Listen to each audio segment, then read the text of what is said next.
Donc le titre qu'on m'a proposé conduit à dire beaucoup de mal de la sociologie. Et en fait, je crois que la sociologie, comme la société française en général, est extrêmement clivée.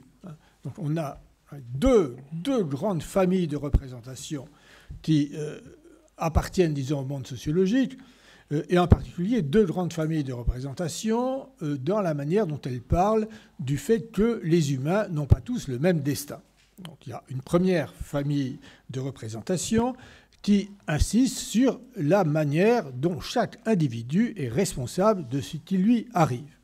On a cité, je crois, ce matin, Michel Crozier, Raymond Boudon. On pourrait reprendre, disons, tout un héritage, Weber, etc., dans lequel on a toute cette idée que les individus sont des stratèges, les individus essaient d'utiliser au mieux la manière dont les ressources, disons, dont ils disposent, et que la façon dont ils réussissent dépend, disons, de ce qu'ils ont fait. Si on prend du reste l'histoire, disons, politique, dans la Déclaration des droits de l'homme et du citoyen de 1789, il est dit que les diverses places, emplois publics, etc., doivent être attribuées à chacun en fonction des vertus et des talents. Donc en désignant par les vertus et les talents ce qui est propre à chaque individu, à la fois les talents qui était une sorte de récupération de la parabole évangélique des talents, c'est ce qu'il a reçu par la famille, par la nature, et les vertus, c'était, disons, son action personnelle. Alors, dans ce courant-là, il y a toute une série de travaux. Pour prendre un exemple, disons, les questions de sous-développement de certaines sociétés sont liées aux caractéristiques propres de ces sociétés. Et on dit donc que si, au fond, que chacun a le sort, disons, qu'il mérite. Et il y a évidemment un tout autre courant qui, au contraire, considère que les individus, et en tout cas les individus dominés, ne sont absolument pour rien dans ce qui leur arrive, que toute la réalité sociale est totalement déterminée par les dominants.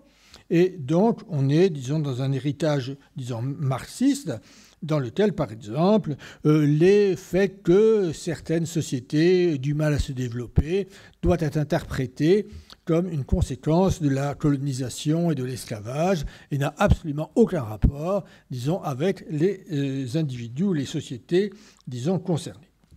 Alors, Bourdieu, donc, dont on a beaucoup évoqué ce matin, a donc, en quelque sorte, popularisé cette vision des choses et là, lui a donné un look assez savant, avec tout un vocabulaire, disons, très savant, et dans lequel toute infériorité est vue, toute infériorité à la fois de situation et de regard, est vue comme quelque chose de totalement produit par les dominants. Donc on a bien évoqué ce matin la façon dont ce discours est allé aux États-Unis et revenu en France, disons, etc.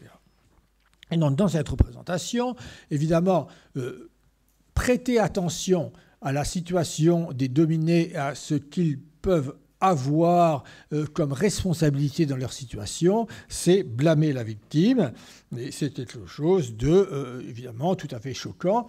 Et toujours dans cette représentation, si certains des dominés sont prêts à accepter le discours des dominants attribuant aux dominés une partie de leur situation, c'est qu'ils sont des valets des dominants, pour reprendre, disons, les termes de Marx, qui ont été évidemment abondamment, disons, repris par toute une série, et la pensée, disons, décoloniale dont on parlait aujourd'hui. Je pense par exemple à Uriah Boutedja parlant des Juifs qu'il voit comme tout à fait complices des Blancs, disons, dans cette représentation. Alors, je crois qu'il faut voir que cette opposition, disons, s'inscrit dans un ensemble mythique, disons, très très ancien, qui marque, disons, les sociétés occidentales. Si vous dites, au fond, les sociétés occidentales, le grand mythe des sociétés occidentales, qu'on commence en tout cas par Locke, Rousseau, Marx, Simone de Beauvoir, disons, et autres, je crois que ça peut se décrire de la manière suivante. Disons, dans l'origine des temps, tous les hommes étaient égaux. Disons, les hommes sont égaux par nature, puis s'est produit une chute, Et donc, dans cette chute, sont apparus des phénomènes de domination, d'inégalité, etc., alors que chacun va interpréter, c'est les politiques, sociales, les sexes, etc. Et puis va se produire une régénération, disons une rédemption, à travers l'action des dominés qui vont se révolter contre les dominants, et se révoltant contre les dominants vont rétablir à nouveau la belle société, disons, qui existait à l'origine des temps. Alors, disons, chacun de ces discours, disons, se modifiant, disons, les acteurs concernés. Ce ne sont pas les mêmes acteurs chez Locke et chez Simone de Beauvoir, mais la structure du discours, disons, comme toutes les structures de mythes, disons, est toujours la même. Et donc, l'opposition est que, pour certains, disons, pour la première version de la sociologie, la révolution a déjà eu lieu. Donc, on est déjà dans une société d'égaux. Du reste, elle a eu lieu depuis 1789, depuis la modernité, etc. Et si elle n'a pas encore donné tous ses effets, c'est parce qu'un certain nombre de ceux qui ont vocation à rejoindre le camp des égaux ne sont pas encore tout à fait en état de le faire. Et disons, si on prend, disons, les discours de 1700, du 18e, des Lumières, on voit la manière dont sont traités la populace, les gens qui ne sont pas vraiment en état d'être des citoyens. Ou si l'on prend, disons, des discours plus récents, chez Jules Ferry, par exemple, le devoir des sociétés civilisées de civiliser celles qui ne le sont pas encore. Donc, on est dans cette représentation. La révolution a eu lieu, et donc les infériorités ne sont plus du tout liées à cette question dominant-dominé, mais au contraire à l'état de ceux qui sont dominés. Au contraire, disons, dans l'autre représentation, la révolution n'a pas encore eu lieu, le renversement des dominants n'a pas encore eu lieu, et par conséquent, il s'agit de réaliser ce renversement, disons, des dominants. Alors, bien sûr, disons, ce discours rentre en résonance avec de grandes passions humaines, et en particulier avec la grande passion du ressentiment.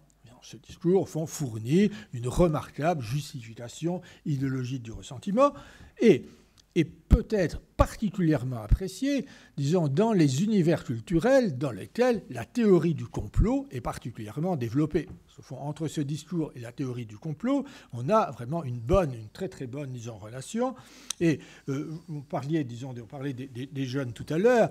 J'ai été frappé dans le travail de Jérôme Fourquet par l'extraordinaire émergence de la théorie du complot chez les jeunes générations. Enfin, on voit toute une série de cas pour lesquels les plus vieux sont à 5% à admettre les théories du complot, et pour les plus jeunes sont à 30% à admettre les théories du complot. Donc, on a à la fois une bonne entrée en résonance avec les cultures dont viennent une bonne partie des indigènes de la République, etc., et également, disons, avec les jeunes.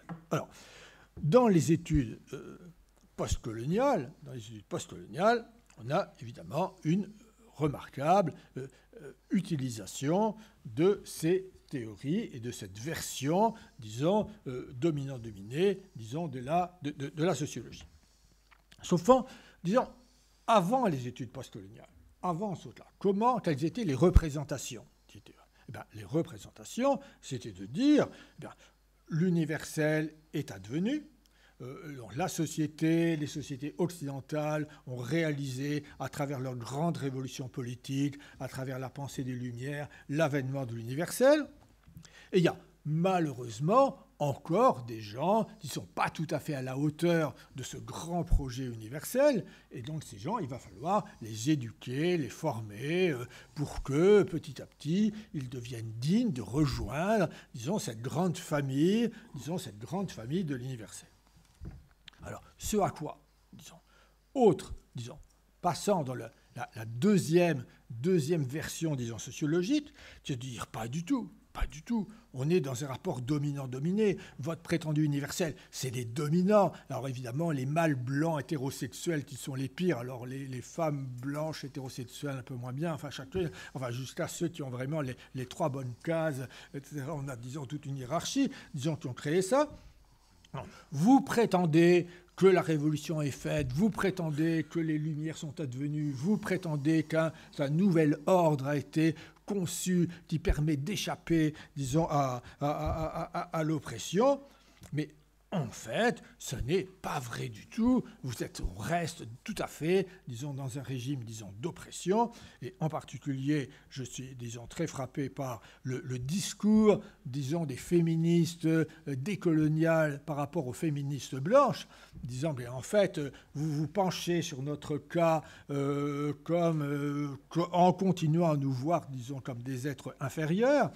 Et je me rappelle, par exemple, deux grandes pages de Libération donnant la parole à une féministe noire américaine, une féministe noire anglaise, enfin, qui m'ont fait penser, disons, au fond, à ce que serait une situation dans laquelle j'imaginais, disons, ma jeunesse, dans laquelle, dans les soirées, un certain nombre de jeunes filles, plutôt moins belles que les autres, faisaient un peu tapisserie, enfin, c'était le terme qu'on utilisait, disons, à l'époque, et on imagine, disons, un collectif de très jolies jeunes filles se disant, c'est quand même choquant, nos pauvres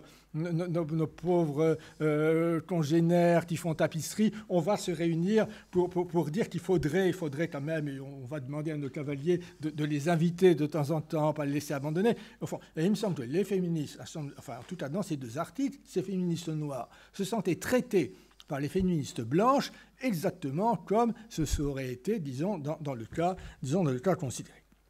Alors, en plus, bien sûr, c'est que dans cette représentation, non seulement tout le mal vient des dominants, les dominés ne sont pour rien dans la situation et dans les malheurs qu'il arrive, mais ceux qui ont la prétention de discuter cette représentation montrent par là même à quel point ils sont dans l'idéologie des dominants et donc des mâles blancs hétérosexuels. Alors évidemment, appartenant pour ma part à cette catégorie, donc je suis évidemment dans un discours, disons effectivement, tout à fait choquant. Mais il y a le regard, disons, évidemment symétrique, qui est de dire que quand, à partir du moment où des individus et des groupes, au lieu de se retrousser les manches, de se mettre au travail, comme font par exemple les Asiatiques, les Chinois, les Vietnamiens, etc., commencent à se plaindre, c'est que vraiment, ils sont un peu méprisables. Et disons, on est dans un regard croisé, disons, entre dominants et dominés, dans lequel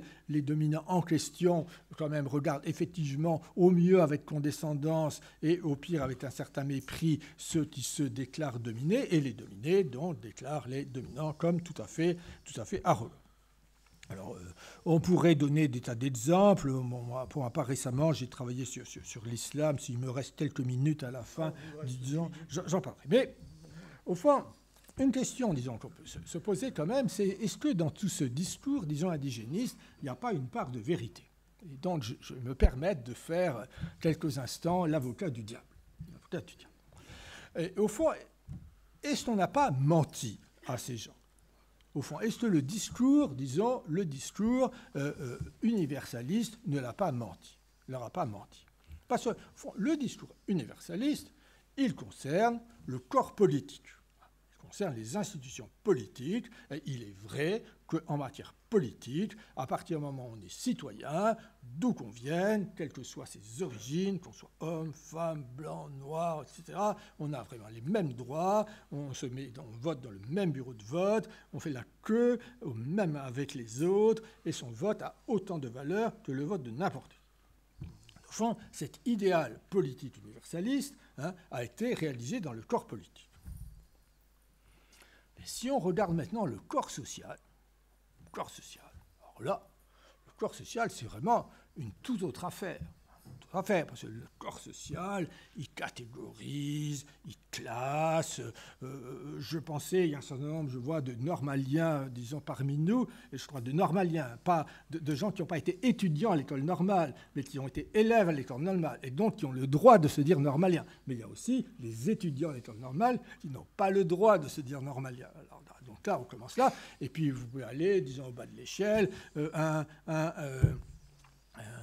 un employé de la SNCF qui vend des billets au guichet grande ligne ne se sentira quand même pas vraiment de la même espèce de celui qui vend des billets au guichet banlieue. Bon, et on pourrait passer, évidemment, notre journaliste de Marianne, si on lui disait que le journaliste de Closer fait partie du même métier, évidemment, il serait disons, tout à fait standardisé.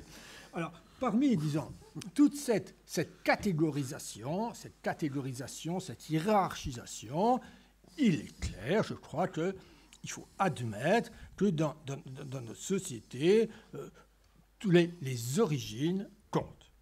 Et que selon que l'on est chinois, indien, égyptien, iranien, malien, etc., on ne va pas être regardé de la même façon.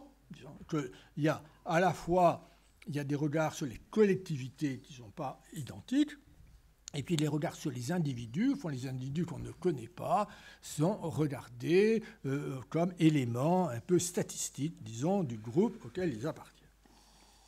Alors, un problème, je crois, c'est que comment on peut parler de ça? C'est une réalité sociologique.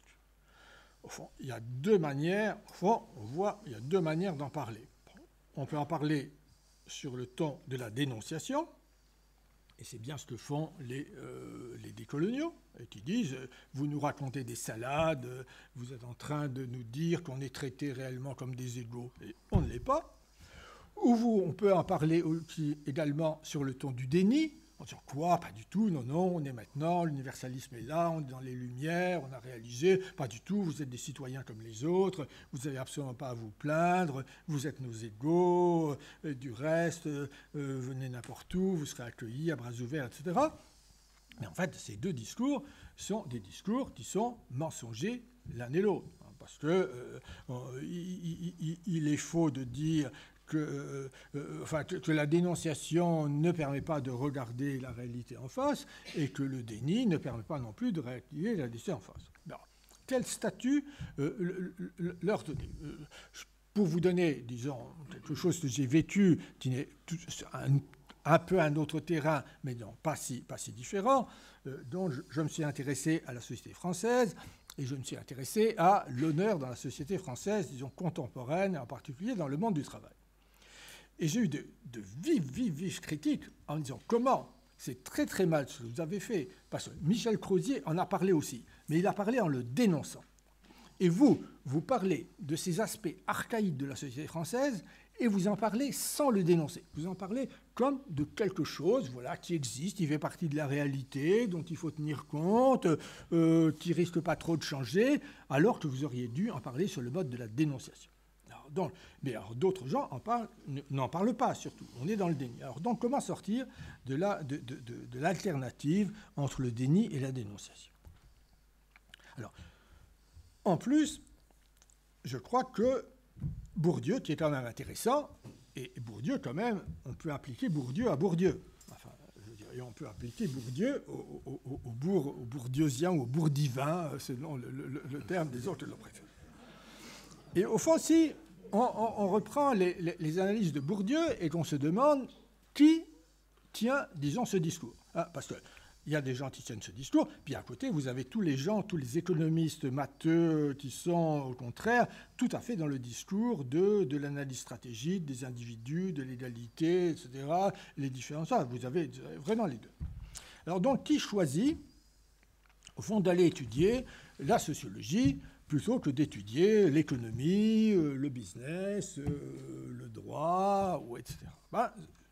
Bon, je ne connais pas vraiment d'études approfondies sur le sujet, mais on a quand même l'impression que c'est pas n'importe qui, disons, c'est pas n'importe qui, que les gens intéressés par ça ne sont pas les mêmes que ceux qui s'intéressent à l'économie. Et puis, en plus, je crois qu'il faut voir, je crois que ça a été évoqué rapidement ce matin, qu'on est dans une situation dans laquelle on a une paupérisation de l'université, dans laquelle se développe une sorte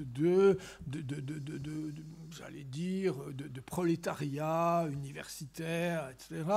Alors dans lequel, à l'université, par rapport à ce qu'elle était il y a quelques dizaines d'années, les inégalités se sont creusées de manière énorme, disons, dans l'université, entre ceux qui sont invités dans les colloques internationaux, qui voyagent en business class, qui demandent des conseils, qui font des conférences à pas mal de milliers d'euros la conférence, et puis ceux qui rament, s'ils veulent gagner un peu plus d'argent, doivent avoir des heures supplémentaires, disons à 3 sous, etc.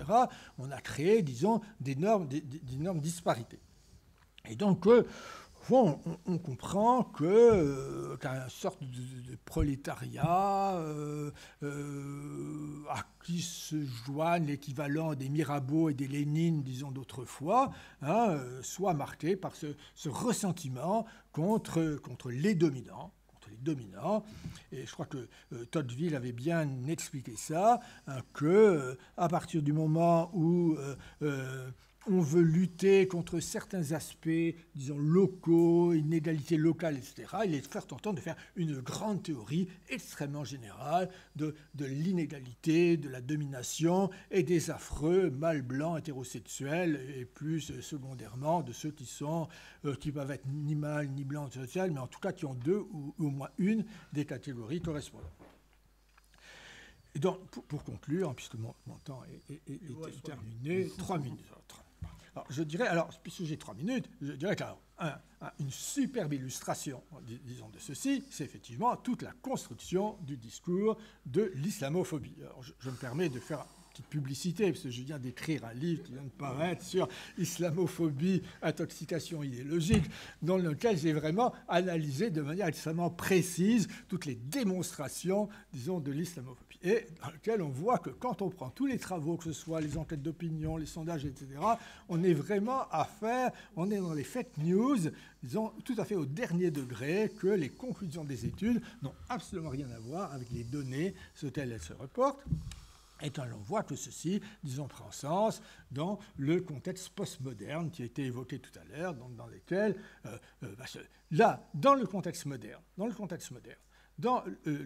quand il y avait une opposition entre la vérité et l'égalité, dans le contexte moderne, la vérité devait passer avant l'égalité. Mais dans le contexte postmoderne, l'égalité doit passer avant la vérité. Et par conséquent, celui qui, au nom de la vérité, dit des choses qui sont attentatoires à l'égalité est vraiment un méchant, un affreux, que l'on ne doit pas, et que même l'écouter, ou même admettre déjà qu'il pourrait y avoir du vrai dans ce qu'il dit, c'est quelque chose de tout à fait choquant.